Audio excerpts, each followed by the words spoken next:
Selamat sore Bapak Ibu, terimalah salam di dalam Dharma, Namo Sang Hyang Adi Budaya, Namo Buddhaya. Kembali pada kesempatan sore hari ini kita akan bersama-sama melakukan doa pelimpahan jasa minggu yang kelima almarhum Bapak Pan Ming An atau Romo Ming An. Dengan dukungan doa kita semua dan juga rasa simpatik yang tinggi keluarga yang ditinggalkan mempersembahkan sajian makanan-makanan ini, semoga akan segera mengkondisikan arwah beliau untuk menempati alam surga bahagia, dan juga keluarga besar yang ditinggalkan segera bisa mengikhlaskan menerima perpisahan dari kematian Romo Ming An ini. Marilah dengan penuh konsentrasi, penuh bakti, dan penuh yakin kepada Tuhan Yang Maha Esa, para Buddha, Bodhisattva, Mahasatwa, semoga senantiasa memberikan bimbingan, pelindungan, berkahnya untuk arwah almarhumah Bapak Pan Ming An menuju alam yang lebih berbahagia. Kita buka halaman 3. Kita puji, kita agungkan, kita muliakan Tuhan Yang Maha Esa, Buddha, Bodhisattva, dan Mahasatwa dengan pujian wandana masing-masing 3 kali bersama-sama. Namo Sang Hyang Adi Budaya, Namo Sang Hyang Adi Budaya, Namo Sang Hyang Adi Budaya, Namo tassa bhagavato arahato sama sambuddhassa. Namo tassa bhagavato arahato sama sambuddhassa. Namo tassa bhagavato arahato sama sambuddhassa. Namo sabbe bodhisataya mahasataya. Namo sabbe bodhisataya mahasataya. Namo sabbe bodhisataya mahasataya. Agar arwah beliau selalu mendapatkan ketenangan, kedamaian, dan bebas dari penderitaan, kita bimbing menyatakan pelindungan kepada Buddha, Dharma, dan Sangha dengan pernyataan di sarana bersama-sama. Buddhang saranang gacchami, Dhammang saranang gacchami, Sanghang saranang gacchami, Dutiyampi Buddhang saranang gacchami, Dutiyampi Dhammang saranang gacchami, Dutiyampi Sanghang saranang gacchami, Tatiyampi Buddhang saranang gacchami, Tatiyampi Dhammang saranang gacchami, Tatiyampi Sanghang saranang gacchami. Halaman 5. Memuji, memuliakan, mengagungkan sifat kelahiran Buddha Nusati. Halaman 5 bait pertama bersama-sama. Ite piso bhagava arahang sama sambuddho wicacarana sampanno sugato lokawidu anuttara purisa dhamma sarati sata dewa manusana buddha bhagavati. Halaman 7. Memuji, memuliakan sifat kebaikan Dhammanusati bait pertama bersama-sama. Swagato bhagavata dhammo sanditiko akaliko ehipasiko opanayiko pacatang veditamo vinyuhiti. Halaman 9. Memuji, mengagungkan sifat kebaikan Sangga Nusati bersama-sama bait pertama. Supatipanno bhagavato sawaka sangha. Ujjupatipanno bhagavato sawaka sangha. Nayapatipanno bhagavato sawaka sangha. Samicipatipanno bhagavato sawaka sangha. Yadidang cattare purisa yukane ata purisa bukala esa bhagavato sawaka sangha. Ahuneo pahuneo dakineo anjalikaraneo anyutara punyaketa lokasa. Dibuka halaman 18 dan 20. Kita akan bersama-sama mengulang kembali penjelasan Sang Buddha tentang tujuan dan manfaat memberi doa, tujuan dan manfaat memberi persembahan kepada yang telah meninggal, dengan dibaca sutta tentang makhluk yang berada di luar dinding 18 dan 20. Kita baca bersama-sama. Mereka berdiri di luar dinding rumah dan setiap perempatan jalan. Setelah kembali ke rumahnya sendiri, mereka berdiri di muka pintu-pintu. Ketika beraneka ragam makanan dan minuman serta makanan padat lainnya dihidangkan, tiada satupun orang yang ingat kepada mereka, para makhluk, sebagai akibat karma yang lampau ini. Demikianlah mereka yang berbelas kasih memberikan kerabatnya minuman dan makanan murni yang berlimpah tepat pada waktunya. Semoga ini semua menjadi milik para kerabat. Semoga mereka berbahagia. Dan setelah mereka berkumpul di sana, para kerabat yang telah meninggal pun berkumpul. Mereka bergembira sepenuhnya akan makanan dan minuman yang berlimpah ruah. Semoga para kerabat kalian berusia panjang. Mereka lah yang menyebabkan kita memperoleh keuntungan ini. Penghormatan telah diberikan kepada kita. Tiada pemberi tanpa pahala, karena di sana tiada pertanian dan tiada peternakan, tiada perdagangan, tiada transaksi jual beli dengan uang. Maka dengan pemberian dari sini, mereka yang telah meninggal dapat hidup di sana. Bagaikan air di bukit mengalir menuju ke bawah, demikianlah pemberian yang telah diberikan dari sini bermanfaat bagi mereka yang telah meninggal. Bagaikan sungai-sungai yang penuh dapat mengalir memenuhi lautan, demikianlah pemberian yang telah diberikan dari sini bermanfaat bagi mereka yang telah meninggal. Ia telah memberi kepadaku, ia telah berbuat bagiku, ia adalah kerabat, rekan dan sahabatku.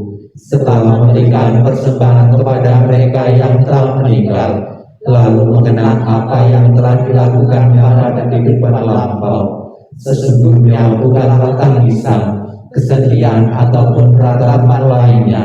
Demikianlah para kerabat berdiri di sana tanpa manfaat bagi mereka yang telah meninggal, dan persembahan yang telah diberikan guna menopang sangka ini sesungguhnya demi kepentingannya akan menimbulkan manfaat untuk waktu yang lama. Kewajiban kerabat yang telah diterangkan ini adalah penghormatan yang telah dilakukan dengan sempurna kepada mereka yang telah meninggal, kekuatan yang telah diberikan kepada para biku, dan pahala besar yang telah kalian capai. Kita lanjutkan dengan mengulang kembali penjelasan Sang Buddha tentang hukum ketidakkekalan, ayat tentang 3 corak universal, dibuka halaman 22. Kita baca bersama-sama 22. Semua yang terbentuk tidak kekal, bila dengan bijaksana orang melihatnya, maka duka tidak akan ada lagi. inilah jalan untuk mencapai kesucian. Semua yang terbentuk adalah duka. Bila dengan bijaksana orang melihatnya, maka duka tidak akan ada lagi. Inilah jalan untuk mencapai kesucian. Segala sesuatu adalah bukan aku. Bila dengan bijaksana orang melihatnya, maka duka tidak akan ada lagi. Inilah jalan untuk mencapai kesucian. Di antara orang banyak, hanya sedikit yang sampai di pantai seberang. Sebagian besar manusia hilir mudik di pantai sebelah sini. Tetapi di antara orang banyak, hanya mereka yang melaksanakan damai yang telah mengabarkan dengan jelas dapat menyeberangi alam kematian yang sukar diatasi. Orang bijaksana akan melenyapkan kegelapan, terlatih dalam cahaya terang. Setelah menjalani hidup tidak berkeluarga, berusaha keras untuk menikmati hidup dalam kesunyian. Mereka yang menginginkan cahaya terang yang hakiki seharusnya meninggalkan kesenangan dunia. Tanpa memiliki harta dunia, ia harus membersihkan batinnya. Orang bijaksana demikian telah memiliki bodi, batinnya telah berkembang sempurna, telah melenyapkan kemelekatan, bahagia dengan pikiran tanpa kemelekatan. Mereka yang bebas dari kekotoran batin serta bersinar terang mencapai nirvana dalam kehidupan ini. Kita baca halaman 28 tentang luka penderitaan yang akan memberikan pengertian, pemahaman, dan keikhlasan bagi keluarga yang ditinggalkan untuk ditinggal kematian dari orang yang amat dicintai. Kita baca bersama-sama halaman 28. Kehidupan apapun yang mengalami kematian di dunia ini adalah singkat dan penuh dengan penderitaan yang tidak dapat dihitung maupun diukur. Tidak ada alat apapun yang dapat digunakan untuk melarikan diri dari kematian. Setelah mencapai usia tua, maka kematian tak terelakkan. Bagaikan buah setelah masa akan gugur, demikian pula makhluk yang bisa mati setelah dilahirkan harus selalu menghadapi takutnya kematian. Seperti halnya dengan periuk keramik haruslah pecah pada suatu waktu, demikian pula kehidupan dari makhluk yang bisa mati telah ditentukan untuk berpisah.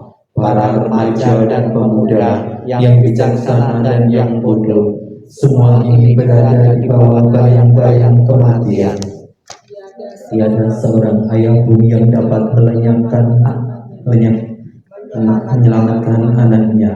Tiada sanak saudara yang dapat menyelamatkan saudaranya ketika mereka harus berpisah dengan dunia ini. Ketika sanak saudara berdiri memperhatikan dan meratap, menyaksikan bagaimana makhluk mengalami kematian, seperti sapi yang digiring ke rumah jagal, demikianlah semua makhluk akan disergap oleh kematian dan usia tua. Para bijaksana setelah mengetahui sifat alami dunia ini tidak akan mengalami penderitaan, akan sia-sia jika meratapi yang mati, karena engkau tidak akan pernah tahu kapan mereka datang dan kapan mereka pergi. Jika ratapan akan menyembuhkan luka hati bagi si beratap, maka biarkanlah para bijaksana meratap. Kedamaian pikiran tidaklah diperoleh melalui ratapan. Semua keadaan hanya akan membawa penderitaan dan melukai tubuh. Meratap hanya akan membuat si beratap lemah dan pucat. Ratapan tidak akan menolong orang yang telah meninggal. Oleh sebab itu meratap adalah sia-sia. Dengan tidak melepaskan kesedihan, maka ia justru semakin menderita. Ia akan semakin tenggelam dalam alam kesedihan. Lihatlah bagaimana orang-orang yang telah lahir di dunia ini sesuai dengan karmanya harus gemetar di bawah bayang-bayang kematian. Dengan cara apapun manusia berpikir tentang segala sesuatunya, semakin terjadi kebalikannya. Itulah sifat alam yang berlawanan dari segala sesuatu. Dengan demikian telitilah sifat dunia ini. Walaupun misalkan seseorang dapat hidup 100 tahun atau lebih, ia tetap harus meninggalkan kehidupan ini, dan pada akhirnya kehilangan teman dan sanak saudara. Oleh sebab itu, dengan mendengarkan para bijaksana dan orang suci, dan memandang orang yang telah meninggal, kendalikanlah kesedihanmu, renungkanlah keberangkatan dari orang yang kau cintai, dengan berpikir bahwa perpisahan adalah hal yang wajar. Laksana seseorang berusaha memadamkan rumah yang terbakar dengan air, demikian pula biarlah orang yang teguh dan bijaksana menyingkirkan penderitaan secepat angin meniup segenggam kapas. Biarkanlah seseorang yang menginginkan kebahagiaan dirinya membuang luka dari ratapan dan penderitaan yang ditanamnya sendiri. Setelah membuang luka itu dan mencapai ketenangan batin, ia akan terberkahi dan terbebas dari penderitaan, mengatasi semua kesedihan. Halaman 34. Sang Buddha mengatakan segala sesuatu yang terbentuk tidak kekal adanya. Demikian pula almarhum Bapak Pangking An pernah lahir, berkembang, dan akhirnya mengakhiri kehidupannya dengan kematian karena harus tunduk pada hukum ketidakkekalan, ketidakabadian. Marilah kita renungkan anicca wata sangkara. Semoga almarhum segera menyadari dan melepaskan dari segala bentuk kemelekatan, sehingga akan mengambil kebebasan untuk mengambil kelahiran-kelahiran di alam yang lain sesuai dengan karma-karma yang telah diperbuatnya semasa hidupnya. Kita renungkan anicca wata sangkara. Anicca wata sangkara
bersama-sama mengulang kembali sabda-sabda Buddha yang terkait dengan kematian untuk memberikan pengertian pemahaman yang benar akan hakikat kehidupan dan untuk kita sadari semua.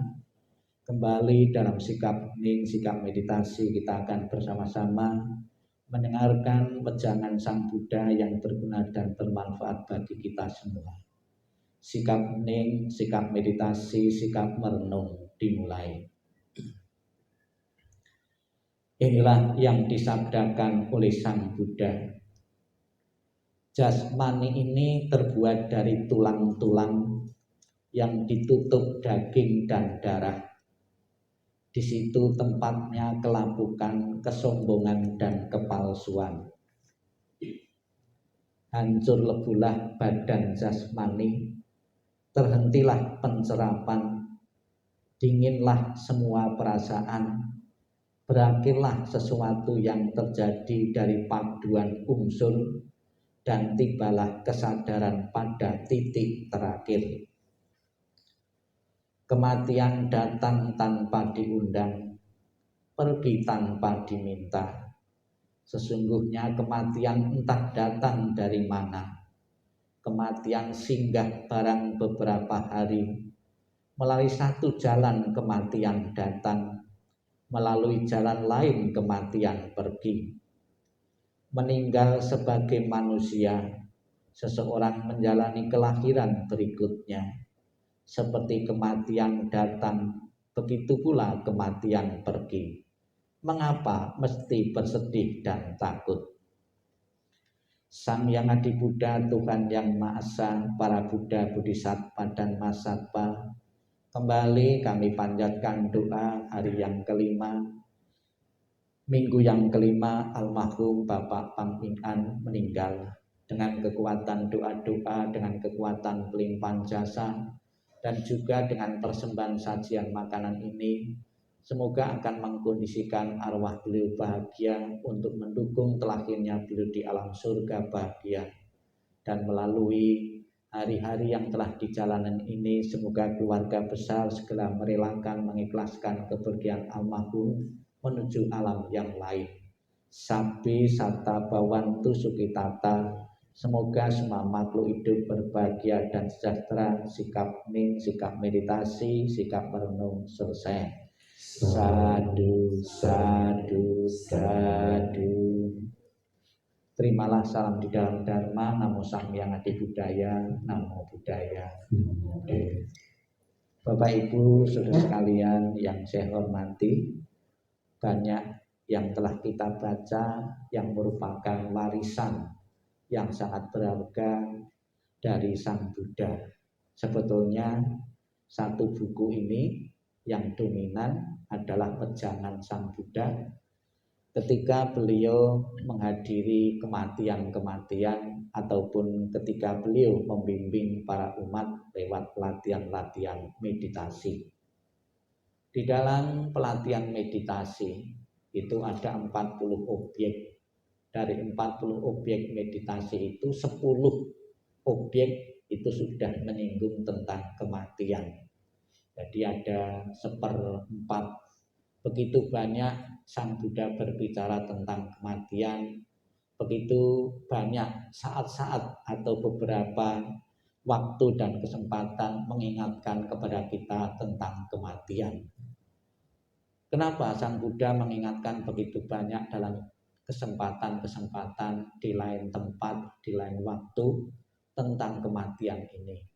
Karena sekalipun kematian itu sesuatu yang pasti, namun kita kadangkala tidak menyadari bahwa kematian itu sebetulnya berada di lingkungan sekitar kita. Bahkan di dalam tubuh kita yang kita bawa ini setiap saat juga mengalami kematian, yaitu kematian sel-sel dalam tubuh ini. Ya, kita tidak menyadari. Ada juga kita kadang-kadang mengkhawatirkan tentang hari kiamat. Ya, ada yang menganggap hari kiamat sudah dekat, ada yang jauh, ya masih jauh, sehingga kita tidak perlu mencemaskan. Namun yang terpenting bagi kita, datangnya kiamat pribadi inilah yang mencemaskan bagi kita. Masing-masing kita akan mati setelah menjalani kehidupan ini dengan ketidakpastian. Kalau sesuatu menjalani kehidupan yang tidak pasti ini saja, kita begitu meluangkan waktu, membuang waktu begitu banyak untuk persiapan sesuatu yang tidak pasti. Tentunya yang lebih bijaksana adalah mempersiapkan sesuatu yang pasti datang, yaitu kematian.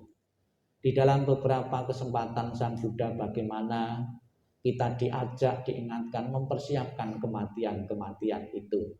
Dan kita juga kadang-kadang di saat menghadapi kematian itu, orang sekitar kita melakukan sesuatu yang kita anggap sebagai kebodohan. Padahal kebodohan yang kita lakukan sebetulnya tidak membantu orang yang telah meninggal.